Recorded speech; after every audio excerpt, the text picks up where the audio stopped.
Der hat nur einen kurzen Blick drauf geworfen und dann den Karsten wieder angeschaut. Das ist also eure Schatzmünze. Ich muss dir leider sagen, dass die mir gehört, Karsten. Ich erkenne die an dem Buchstaben, der eingeritzt ist. Ich habe sie von Mami auf den 10. Hochzeitstag bekommen. Ich bin wirklich froh, dass ich sie wieder habe. Wo habt ihr sie denn gefunden? Im Wald? Vor einer Höhle. Und die Schatzkarte? Was ist mit der Schatzkarte? Das würde mich allerdings auch interessieren, Karsten. Aus und vorbei. Er hat verloren.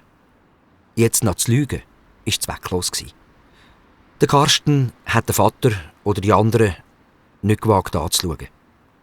Aber sie haben alle ihn angeschaut. Sag mal, ist etwa alles nur ein Schwindel gewesen?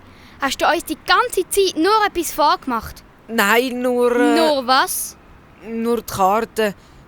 Die habe ich selber gezeichnet. So, jetzt war es draussen. Aber nichts ist passiert.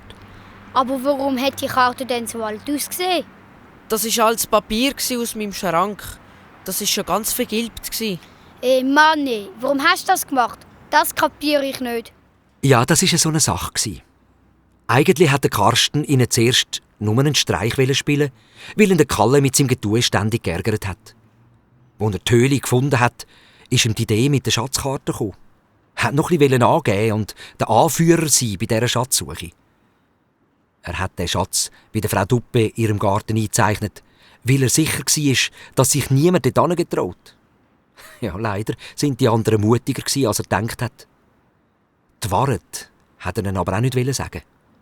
Viel zu gut hat ihm die Schatzsuche gefallen. Und so hat er einfach mitgemacht in der Hoffnung, sie geben dem vor ihm selber auf. Alles war Schwindel. Die Münze, die Karte, der Teddy, das Baby, einfach alles. Nein, das Baby und der Teddy sind wirklich da. Ehrenwort. Und das sollen wir dir glauben, nachdem du uns angelogen hast. Sie sind alle sauer auf ihn. Und wie heisst es doch so schön? Wer einmal lügt, dem glaubt man nicht. Komm, wir gehen. Mit dem will ich nie mehr etwas zu tun haben. Du kommst auch mit, Friedhelm.